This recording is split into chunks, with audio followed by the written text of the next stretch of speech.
Bienvenue dans ce nouveau coup de boost du lundi matin. Ça fait déjà un ou deux lundis matins qu'on ne s'est pas vu avec Pâques. Et on se retrouve aujourd'hui, 8 avril, pour parler de trois croyances qui nous empêchent d'aller vers l'avant, d'aller vers la réussite avec son entreprise, avec ses projets. Ces trois croyances, je les ai prises d'un rendez-vous découverte et d'un rendez-vous que j'ai eu avec une cliente la semaine passée. Sont les croyances qui reviennent régulièrement lors des entretiens, lors des premiers rendez-vous, lors d'un accompagnement quand on travaille sur les freins. Et ce matin, ensemble, on va les identifier et surtout aller chercher des pistes, des solutions pour les pulvériser. Donc, je vous invite à aller identifier quelles sont les croyances que vous avez aujourd'hui dans votre entreprise et qui vous freinent?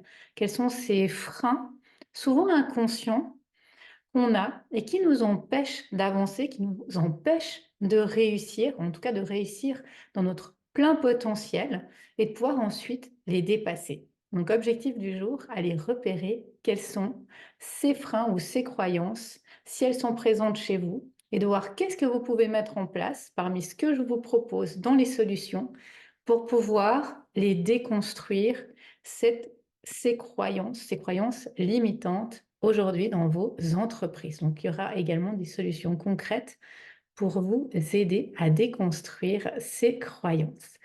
Première croyance que j'ai envie de déconstruire ce matin, qui revient, mais je crois, à tous mes rendez-vous découvertes et à tous les premiers rendez-vous dans les discussions, dans les réseaux, sur les salons, c'est celle de tout le monde fait ça. Il y a déjà tellement de gens qui font ce que je fais.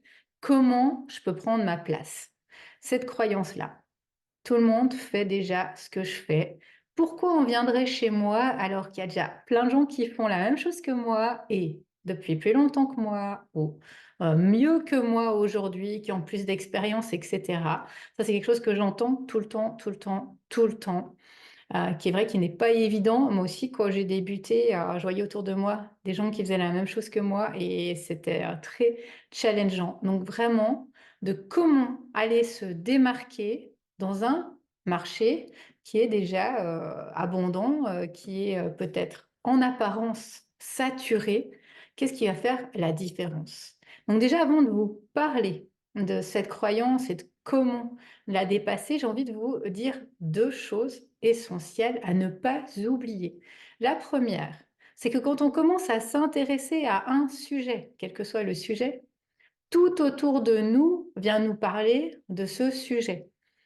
Quand je voulais m'acheter une voiture, je me souviens que je voyais que cette voiture partout. Quand j'étais enceinte, je me souviens que je ne voyais que des femmes enceintes partout. Et bien là, c'est la même chose. Quand vous commencez à vous former sur un sujet de développement personnel, que ce soit dans tel ou tel domaine, dans tel ou tel métier, vous allez voir autour de vous partout cela, parce que votre attention va être là autour. Donc, vous allez voir partout des thérapeutes qui font la même chose que vous, partout des coachs qui font la même chose que vous. Vous-même, vous allez faire des recherches sur les réseaux qui vont faire que vous allez avoir dans vos suggestions que des éléments qui sont proches de vous. Donc déjà, vous dire que ce que vous voyez ne reflète pas la réalité de tout le monde, mais votre réalité. Ça, c'est déjà la première chose. Deuxième chose, c'est que s'il y a beaucoup de personnes qui font la même chose que vous, c'est qu'il y a un besoin dans ce domaine, dans notre société. Donc, que vous êtes au bon endroit. Et à vous d'aller voir, et c'est ce qu'on va voir dans les solutions, comment mettre votre touche personnelle avec cela. Donc, c'est deux remarques que j'ai envie de vous dire en préambule à cette croyance de tout le monde fait la même chose que moi. Pourquoi on viendrait chez moi alors qu'il y a déjà tellement de gens qui font ce que je fais et mieux que moi? Vraiment d'aller casser cette croyance. Alors, une chose qui est essentielle, eh bien, c'est de vous dire, et ça, c'est vraiment d'en prendre conscience, pas que de l'avoir en parole, mais de l'avoir aussi en conscience, qu'il n'y en a pas deux sur cette terre qui sont comme vous. Votre empreinte personnelle. Vous êtes unique. Vous savez, nos fameuses empreintes On est unique, notre signature et notre force, c'est notre unicité. Et c'est là, vous allez pouvoir créer, vous, une offre unique, une offre authentique qui est pleinement vous, avec votre personnalité, vos expériences, votre manière de faire, votre manière de communiquer, vos valeurs. Et c'est tout ça qui vont rendre votre offre unique à vous. Personne n'a le même vécu que vous. Personne n'a le même caractère que vous. Personne n'a la même façon d'être que vous sur cette terre. Et c'est vraiment cette prise de conscience qui est importante à avoir. Vraiment d'aller identifier ce qui fait votre unicité, votre singularité, votre authenticité et qui va résonner avec votre client de cœur. Parce que on va vers des gens, oui, qui peuvent nous apporter les clés de ce que l'on recherche, mais surtout qui ont une connexion avec qui l'on est. Spécialement quand on va vers un thérapeute, vers un coach, on a besoin de quelqu'un qui nous ressemble. On a besoin de quelqu'un qui nous comprenne. Donc vraiment, c'est de prendre cette confiance, cette prise de conscience que oui, il y a plein de gens qui font comme nous, mais surtout que personne ne fait ce que nous faisons. Et comment on peut faire pour se démarquer dans ce monde-là face à la concurrence, entre guillemets, que l'on a autour de nous par cette unicité, par ce qui fait notre singularité, même s'il y a déjà autour de nous beaucoup de coachs, de thérapeutes, etc. Donc vraiment, moi je vous invite à les distinguer. Qu'est-ce qui fait de vous votre unicité? Qu'est-ce qui vous distingue des autres? Pour créer une offre qui vous distingue des autres. Une offre comme moi je l'appelle signature, puisque c'est ce que je fais vraiment dans son intégralité avec les personnes que j'accompagne. Pour ça, c'est d'aller voir qu'est-ce qui, dans votre histoire personnelle, fait que vous allez connecter avec l'autre, avec vos valeurs, avec votre approche, avec vos formations, avec votre sensibilité et qui va faire que le client va se reconnaître chez vous. Et puis ensuite, allez voir qu'est-ce qui, dans votre marché, n'est peut-être pas encore utilisé à son plein potentiel, où il y a un manque, où il y a un vide. Qu'est-ce que vous pourriez utiliser, vous, pour aller travailler sur ce marché-là et vraiment pouvoir aller entrer par une porte qui n'est peut-être pas encore pleinement exploitée selon votre regard, selon ce que vous disent les personnes autour de vous, hein, c'est vraiment ces fameuses études de marché. Donc pour moi, ma solution à moi, c'est la création de l'offre signature en passant par se trouver un client de cœur, une niche, définir ce qui nous rend unique et vraiment pour aller créer son offre, celle qui nous distingue. Alors pour moi, 3 clés pour vous aider si vous êtes dans ce côté, il y a plein de gens qui font la même chose que moi, comment je peux me démarquer face aux autres? J'y arriverai pas, je sais pas, comment me distinguer sur le marché aujourd'hui. Si vous avez cette croyance-là, ce que vous pouvez mettre en place, premièrement, c'est d'identifier ce qui vous rend unique. C'est quoi mon parcours? C'est quoi mon unicité? C'est quoi mes expériences? C'est quoi mes formations? Qu'est-ce que j'apporte moi de différent ou que je souhaite apporter de différent dans ce marché-là dans lequel je suis aujourd'hui? Et vraiment cela, ça va aller vers votre histoire, vers votre vision, vers votre manière de résoudre les problèmes, vers votre caractère, vers, vos valeurs. Prenez le temps d'aller identifier tout cela. C'est vraiment pour moi la première étape à mettre en place. Deuxième chose que vous pouvez faire, c'est d'aller observer vos «concurrents» entre guillemets, d'aller voir les gens qui font la même chose que vous, avec cet œil, non pas de se comparer ou de se décourager, mais avec cet œil de se dire: «Qu'est-ce que moi j'ai de différent par rapport aux autres?» Qu'est-ce qui me distingue des autres? Quelle est ma valeur ajoutée à moi? Qu'est-ce que l'autre ne fait pas, que moi j'aimerais amener ou que j'amène déjà à ma clientèle? Et vraiment, vous allez voir qu'au lieu d'être dans ce côté de concurrence, de peur, de «Mais, il y en a déjà tellement qui font ce que je fais», ça va être de: «OK, qu'est-ce que moi je peux amener de nouveau aujourd'hui sur le marché qui n'est pas là, qui fait que les gens vont venir parce que j'ai cette façon-là d'être, de faire». Et la troisième chose, c'est de changer son regard sur la masse des coachs et des thérapeutes qui existent déjà et de voir que si il y a de la concurrence dans votre secteur, c'est qu'il y a de la demande. On est dans un marché qui est vivant. La société aujourd'hui, encore plus depuis le Covid, elle a besoin d'aide, elle a besoin d'accompagnement. On sent qu'il y a un éveil, encore là, il y a cette vibration de la terre qui monte. Donc vraiment, si le marché s'agrandit, s'éveille, s'il y a de la concurrence, s'il y a plus de thérapeutes, c'est parce que les gens ont besoin de ça. Donc vous allez plutôt voir qu'est-ce qui va faire que vous pouvez aller amener votre aide et dans quel domaine il y a un besoin, peut-être dans quel domaine il y a un manque et comment vous allez pouvoir pallier ce manque parce que vous voyez comment elle est là et vous allez trouver ce manque. Et puis il y a un mantra que j'aime beaucoup, hein, que oui, vous pouvez vous créer vous votre propre mantra aussi si vous sentez cette croyance qui prend le dessus, hein, qui est celui-ci: «Il y a une place pour moi dans ce marché parce que je réponds à un besoin unique avec ma propre couleur. Il y a une place sur moi dans ce marché parce que je réponds à un besoin unique avec ma propre couleur». Donc voilà, pour moi, première croyance à aller démystifier, à les casser, à les pulvériser. Si vous l'avez, essayez de voir qu'est-ce que vous pouvez mettre en place comme première solution, premières étapes proposées pour la dépasser, cette première croyance. Deuxième croyance qui revient souvent. Moi, je suis déjà pas parfaite. J'ai déjà mes problèmes à moi. Qui je suis pour aller donner des conseils aux autres? Qui je suis moi pour aller aider les autres alors que moi-même, j'ai déjà, plutôt pas mal de problèmes à gérer dans ma vie? La fameuse légitimité. Et déjà, j'ai envie de vous dire cet élément en intro. C'est normal de se sentir illégitime. J'ai envie de dire que c'est sain de se remettre en question.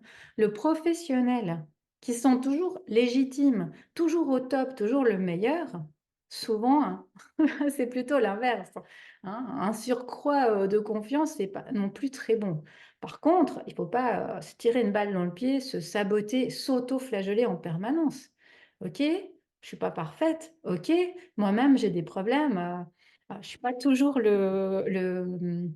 cordonnier le mieux chaussé pour moi, mais je suis la bonne personne pour différentes raisons.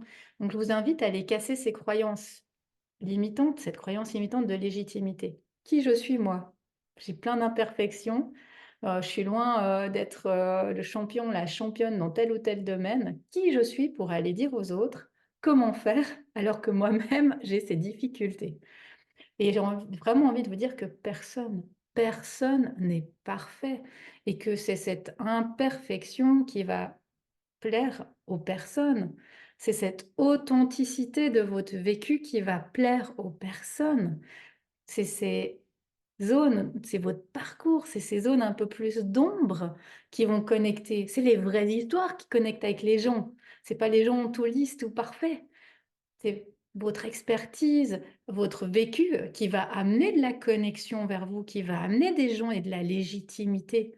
Et cette légitimité, elle est là et elle va parler aux gens qui vont venir vers un humain. N'oubliez jamais ça et encore plus quand on est thérapeute ou coach, on connecte avec des humains, on connecte avec des gens et leurs imperfections et c'est ça qui nous rend humains et c'est ça qui va faire qu'on va aller vers quelqu'un en se disant: «Mais c'est vers cette personne, vers ce thérapeute, vers ce coach que je veux aller». Pourquoi? Parce que quand je l'entends, quand je le vois, quand j'entends ses failles, je me reconnais chez lui. Son histoire, elle me parle à moi et à mon histoire et c'est précieux, cette authenticité.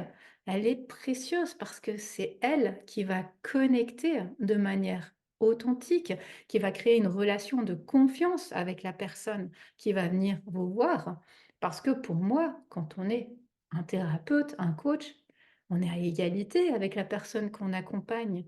On est là pour marcher ensemble vers un endroit et on n'est pas là pour dire: «Mais moi, je sais tout, toi, tu es ici, je vais t'apprendre comment on va faire, tu vas voir». Non, et vraiment d'être dans ce côté de: «On marche ensemble, je t'accompagne côte à côte pour avancer à aller, vers tes projets», c'est essentiel. Donc vraiment, bâtissez votre confiance, continuez à vous former dans vos domaines, mais osez montrer ces facettes de vous, aussi quand c'est plus difficile, quand ça va moins bien, quand, peut-être que vous avez un coup de gueule à tirer, quand, peut-être que vous êtes dans un moment de creux ou que, eh bien, vous donnez un conseil et finalement, vous faites l'inverse pour vous.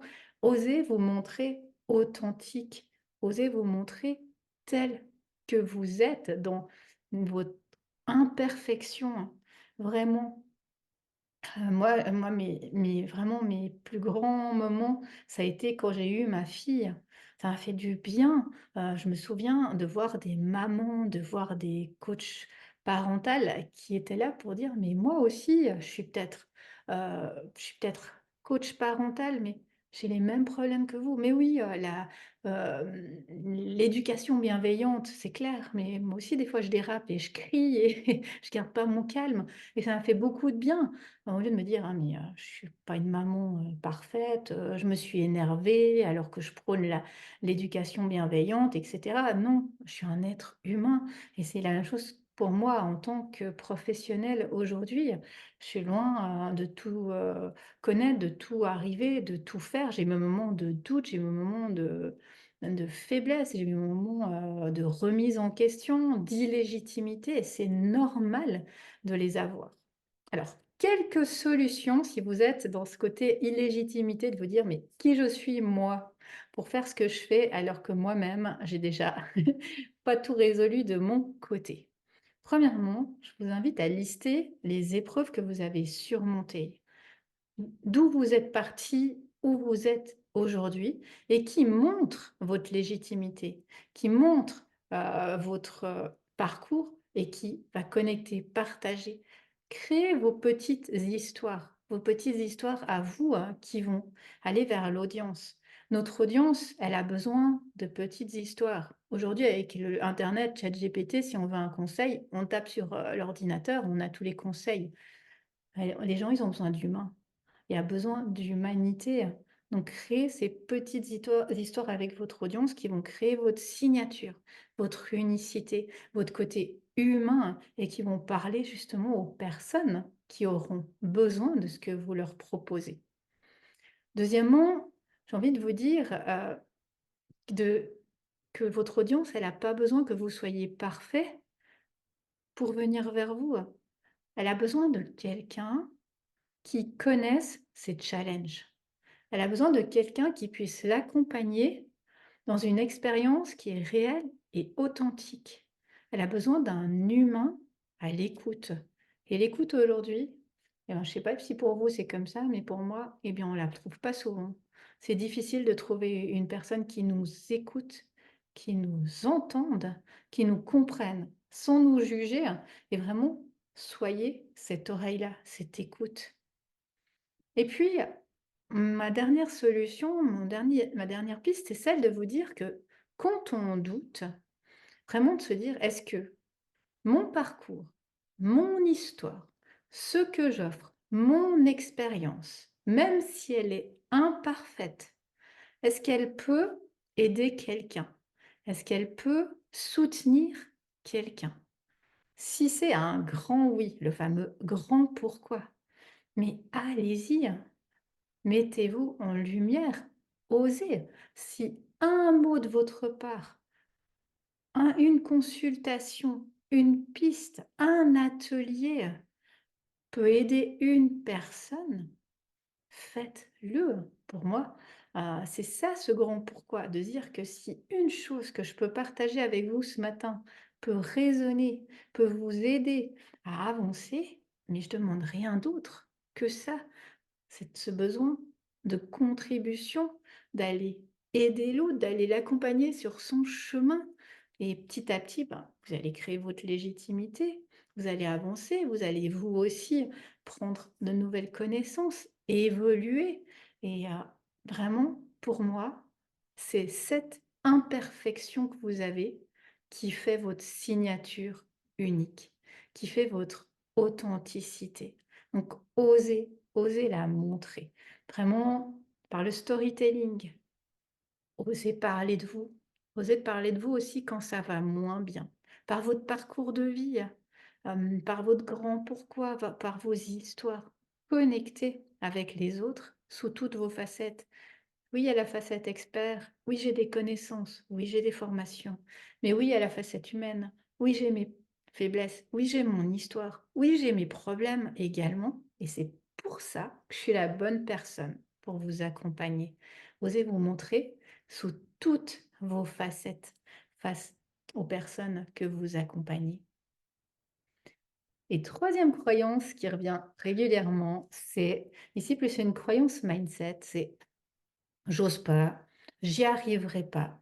Donc tout ce qu'il y a derrière, les peurs. Alors ça peut être peur de l'échec, peur du regard des autres, peur de la réussite, hein, qui nous paralysent, qui font qu'on n'ose pas passer à l'action, on a peur de faire faux, qu'on a peur de faire mal, hein, et puis finalement, qui nous bloquent. Et vraiment ici, je vous invite à changer votre regard sur l'échec. Moi-même, l'échec, ça a été pendant des années de ma vie quelque chose qui était impossible, qui venait de mes croyances limitantes, de mon éducation, hein. Si vous avez eu une éducation peut-être comme moi et comme on a beaucoup ici, où l'échec, il s'est mal vu, il y a forcément, on fait tout pour ne pas avoir d'échec. Moi, pendant des années, j'étais sur des sentiers où j'étais sûre de ne pas trop sortir du cadre et de ne pas trop avoir d'échecs. Et vraiment, une fois qu'on arrive à identifier ces mécanismes d'essai-erreur, d'arriver à voir derrière les échecs plutôt des moyens de croissance, d'expérimentation, on va loin. Donc là, c'est ce qui s'appelle pour moi ce fameux mindset de croissance. De voir que derrière chaque chose qui nous arrive, il y a quelque chose qui vient nous enseigner une chose en plus pour grandir, pour avancer, pour atteindre nos objectifs. Et d'une fois qu'on a conscience que l'échec, que ces peurs, elles sont là pour nous permettre d'avancer et non pour nous freiner, on peut vraiment aller très loin dans notre parcours. Donc là, je vous invite à voir où vous vous situez aujourd'hui, vous, par rapport à l'échec, au regard des autres, à la réussite, à toutes ces peurs qui sont là. Et vraiment de se dire comment je peux petit à petit changer mon regard sur l'échec pour en faire une opportunité de croissance, une opportunité de travail. Parce que, et vraiment, je le vois maintenant avec le nombre de professionnels que j'accompagne et que je côtoie, les gens qui avancent, c'est pas les plus doués, les plus intelligents, les plus sûrs d'eux. Les gens qui avancent, c'est les gens qui sont prêts à voir les expériences derrière l'échec, qui sont prêts à sortir de leur zone de confort, qui sont prêts à expérimenter et ensuite à ajuster. Au lieu de se dire: «Ça n'a pas fonctionné, qu'est-ce que je fais? Je fais autre chose, ce que j'ai proposé, ça allait pas». C'est: «Pourquoi ça n'a pas fonctionné? Comment je peux réajuster? Qu'est-ce qui fonctionne? Qu'est-ce qui fonctionne pas?» et de continuer à avancer comme cela. Moi, j'ai toujours cette image du chercheur, quel que soit le chercheur. Il fonctionne uniquement par essai-erreur. Pour trouver un médicament, pour trouver, une invention, pour trouver n'importe quoi, le chercheur, il a fait des milliers et des milliers d'essais-erreurs, de prototypes, mais s'il n'avait pas continué à les faire, mais on n'aurait rien autour de nous. On n'aurait pas, d'électricité, on n'aurait pas de médicaments, on n'aurait pas de traitement. C'est parce qu'il y a ces chercheurs qui essayent, améliorent, observent qu'on y arrive. C'est la même chose pour nous. Notre entreprise, c'est un laboratoire où par essai erreur, on avance et c'est en faisant des milliers de fois quelque chose qu'on atteint un résultat. C'est pas en faisant une fois quelque chose, en voyant que ça fonctionne pas bien, puis de dire: «Bah non, je fais autre chose, c'était pas pour moi» et c'est ça le mindset de croissance et le mindset de croissance, c'est comme le sportif qui s'entraîne, ça s'entraîne. Ce mindset de croissance, il se travaille. Changer son regard sur l'échec, sur les peurs, avancer, ça se travaille. C'est un muscle, j'ai envie de dire, qu'on entraîne, ce mindset de croissance. Je vais vous raconter, une anecdote. Donc moi, je vous disais, déjà, je pars de très loin avec ce côté échec. Pour moi, l'échec, il n'existait pas et dans ma tête, dans mon éducation, si tu essayes, si tu te donnes la peine, tu arrives, point final. Ça, c'est pas tout à fait comme ça. Et à un moment, dans le coaching, ben, forcément que c'est venu cette thématique de l'échec. Et moi, je l'avais très, très dur, cette croyance de les échecs, ça n'existe pas, en tout cas pas pour moi, hein. Et vraiment quand un des coachs formateurs m'avait dit: «Toi Christa, la meilleure chose qui peut t'arriver, c'est d'échouer». Ben, je vous promets que là, j'ai failli tout abandonner, hein, dans le coaching. Je me suis dit: «Ben, pour dire des conneries, excusez-moi du mot, pareil, autant ne rien dire». Il m'a fallu, je pense, plus de 2 ans pour prendre conscience et digérer ça. Mais en refaisant tout mon parcours avec ce nouveau regard sur ma vie, je me suis rendu compte qu'il avait raison, ce formateur, que toute ma vie, j'avais travaillé dans ma zone de confort. J'étais arrivée parce que je n'avais jamais pris des risques. Je n'étais jamais sortie de ma zone de confort. Je savais même pas, je connaissais pas tout ce vocabulaire, hein. Et vraiment, au début de l'entrepreneuriat, je me souviens du premier lancement que j'ai fait où il y a eu 0 personne qui ont pris mon offre. Je comprenais pas. J'avais fait ce que j'avais toujours fait dans ma vie, de mon mieux, en faisant bien, en répondant à un besoin et ça ne fonctionnait pas. Pourquoi? Et là, je me souviens que j'avais mis un message sur un groupe d'entrepreneurs et j'avais reçu des centaines et des centaines de réponses d'entrepreneurs, même en privé, pour me dire: bah, Christa, moi aussi, j'ai vécu ça. Bah, Christa, bienvenue dans le l'entrepreneuriat et c'est des choses que je ne connaissais pas. Ça peut paraître absurde comme ça aujourd'hui, mais pour moi, c'était impossible d'échouer. Je comprenais pas ce qui m'arrivait et là, ben, c'était rempli de gens qui me disaient: «Mais c'est normal d'échouer. Ça fait partie du chemin de l'entrepreneur, ça fait partie de votre chemin» et vraiment, je me souviens que petit à petit, j'ai travaillé sur, ce mindset de croissance, sur ce changement de façon de voir. L'année passée encore, à la même période que maintenant, j'ai fait une offre, un lancement. J'ai eu 0 personnes qui ont pris mon offre. Bah, c'est sûr que sur le moment, on saute pas de joie, puis on se dit: «Ah génial, il y a un moment pour pour croître et pour avancer». Non, c'est une étape, on vit, bah, de la tristesse, de l'incompréhension, peut-être de la colère, enfin bref, tout ce qui peut venir en tant, qu'humain et là, bah, c'est: «OK, qu'est-ce que j'ai à comprendre de ça?» et là, ben, l'année passée, quand il m'arrivait ça, j'ai posé la question à ma communauté de: «Pourquoi?» Pourquoi vous avez pas pris mon offre? Qu'est-ce qui s'est passé? Qu'est-ce qui allait pas? J'ai reçu des messages et j'ai ajusté ce qu'ils m'ont dit. J'ai créé mon offre Coup de boost et cette offre Coup de boost, ça a été un immense succès. C'est encore, l'offre qui se prend le plus aujourd'hui dans mon écosystème, mais je ne l'aurais jamais inventée si je n'avais pas posé la question à ma communauté de qu'est-ce qui n'allait pas, pourquoi, ce moment-là n'avait pas fonctionné. Donc vraiment, observez si vous êtes dans ce côté-là de: «J'ai peur, j'ose pas», de se dire: «OK, qu'est-ce que je peux faire?» et quand il y a un échec, de changer ce regard et de se dire: «Qu'est-ce que je peux ajuster? Pourquoi ça n'a pas fonctionné? Qu'est-ce qui n'a pas fonctionné?» de continuer à avancer, d'être persévérant dans ce que vous faites. C'est une des clés pour moi, de la réussite. C'est pas, les plus doués forcément, qui avancent, mais c'est les plus persévérants. Derrière le travail, il y a la persévérance, il y a la constance, il y a comment on surmonte les adversités, le côté résilient qui est important. Alors, mes quelques pistes ou mes quelques solutions par rapport à cette dernière croyance de «j'ose pas», j'ai peur de ne pas y arriver, j'ai peur de ce qu'on va penser de moi.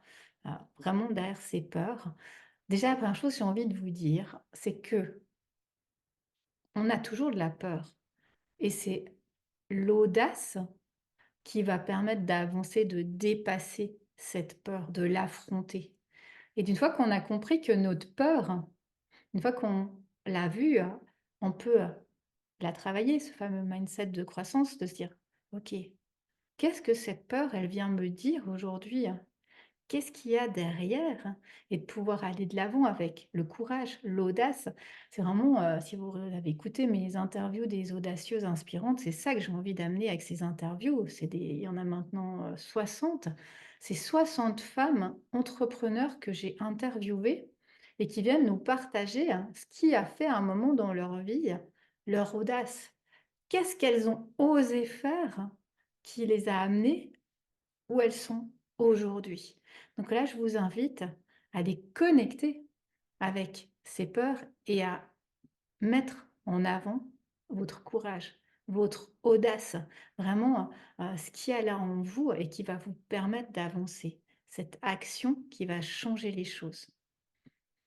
Vraiment vous dire que les résultats, ils sont en dehors de notre zone de confort. Que pour avoir des résultats que l'on n'a jamais eus, il faut faire des choses que l'on n'a jamais faites. Vous dire: «Qu'est-ce que je peux faire aujourd'hui que je n'ai pas encore osé et qui va me permettre d'ouvrir une nouvelle porte, de passer un nouveau palier, de travailler sur ma confiance, d'aller, changer, mon mindset de croissance». Alors, quelques pistes. La première, c'est de décomposer vos peurs pour moi. Plus vous voyez derrière vos peurs tout ce qu'il y a, plus vous la décomposez, plus vous pouvez la minimiser et elle va paraître beaucoup moins grande et intimidante une fois qu'on l'a déconstruite. Euh, Par exemple, quand j'ai dû quitter mon emploi, quand j'ai voulu démissionner, tout de suite, il y a eu la peur. La peur, «Ah, si tu n'y arrives pas, comment tu vas faire pour vivre, hein? Mais si tu arrives plus à payer, tes factures, et puis dans la tête, hein, vous savez comment ça fonctionne. Je me voyais déjà, à la rue, dormir sous un pont, crever de faim. Vraiment, c'était le gros scénario. Et à un moment, c'est: «OK, je me recentre, je décompose ma peur. OK, j'ai peur de pas y arriver, de pas avoir assez de clients, de pas avoir assez d'argent et de pas payer mes factures. Je reviens en arrière. OK, j'ai peur de pas avoir assez de clients et de pas pouvoir payer mes factures. Qu'est-ce qu'il peut se passer de pire si j'ai pas de clients? Ah ben, je peux toujours trouver un emploi pour payer mes factures, en attendant peut-être d'en avoir plus. Eh ben, au pire, je retournerai dans le salariat et je me retrouverai un job si vraiment j'arrive pas à vivre de mon activité. Et là, tout de suite, ça a lâché la peur parce que je l'ai décomposé comme ça et j'étais voir les pires scénarios en étant le plus objectif et qu'est-ce qu'il y avait comme solution à chaque fois. Et finalement, tout ça, ça m'a permis de lâcher ma peur et de continuer à aller de l'avant. Et une autre chose aussi qui est intéressante à vous poser, comme question, c'est souvent derrière une peur, il y a un bénéfice caché, comme on l'appelle. Si on ne passe pas à l'action, si on ne fait pas quelque chose, c'est que derrière, il y a une bonne raison. Ben, la peur, elle est, salvatrice souvent. Donc qu'est-ce qu'il y a là derrière? Qui est peut-être conscient et qui est peut-être pas. Est-ce qu'il y a quelque chose de profond? Est-ce qu'il y a une peur de perdre des personnes de mon entourage, de perdre, quelque chose? Si j'ai ça, peut-être que je n'aurai plus cela. Vraiment d'aller voir quel est le bénéfice de garder cette peur, de ne pas passer à l'action, de rester dans sa zone de confort. C'est intéressant de le faire. Deuxième chose, c'est celle de se fixer des petits objectifs. Les fameux petits pas. Vous connaissez peut-être la magie des petits pas, j'en parle souvent, mais c'est vraiment un pas après l'autre, une action aussi petite soit-elle après l'autre, qui va vous amener à faire des kilomètres. J'ai envie de dire à gravir des montagnes. Quel est ce petit pas que je peux faire aujourd'hui vers mon objectif, vers mes envies, vers mon entreprise et qui va me sortir de mon immobilité, me sortir de mes peurs, me sortir de tout ce qui m'entrave, qui va me lancer. Et vous allez voir qu'on est toujours, je sais plus comment c'est cette citation que les grands voyages commencent toujours par un premier pas, c'est vraiment ça. Ce premier pas, c'est certainement le plus difficile à faire, mais le plus important. Une fois qu'on a fait ce premier pas, on est sorti de notre zone de confort, on a vu qu'on a survécu, et vous allez voir que là, c'est là que la magie opère. De ce premier pas va s'ouvrir, vont s'ouvrir des opportunités et des portes auxquelles vous n'aviez même pas pensé. Donc, osez ce premier pas. Quel est ce premier pas que je peux faire? Et allez-y. J'ai envie de vous dire qu'il n'y a pas de premier pas juste ou faux. Un premier pas, ce sera le bon pour vous. Faites ce premier pas et vous verrez que ça va ouvrir des premières portes. Et cultiver ce mindset de croissance. Travailler comme un sportif qui s'entraîne. Ce mindset de croissance de l'entrepreneur, il se cultive, il se travaille. Être entrepreneur, c'est un métier à part entière. C'est un changement de façon d'être, de façon de faire.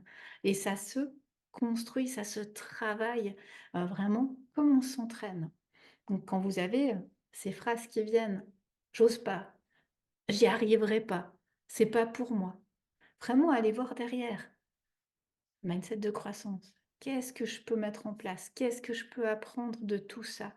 Qu'est-ce que je n'ose pas et que je pourrais faire comme premier pas?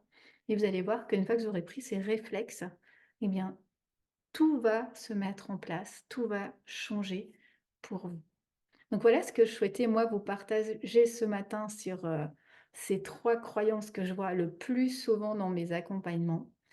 J'ai envie de vous poser cette question. Vous pouvez soit le mettre dans les commentaires ou dans le chat ou les garder pour vous, même en replay, de me dire quelle est la croyance qui est la plus forte pour vous aujourd'hui des 3 croyances qu'on a vues ensemble. Donc la première, c'était le fait, il y a tellement de gens qui font la même chose que moi, il y a tellement de concurrence, pourquoi on viendrait chez moi?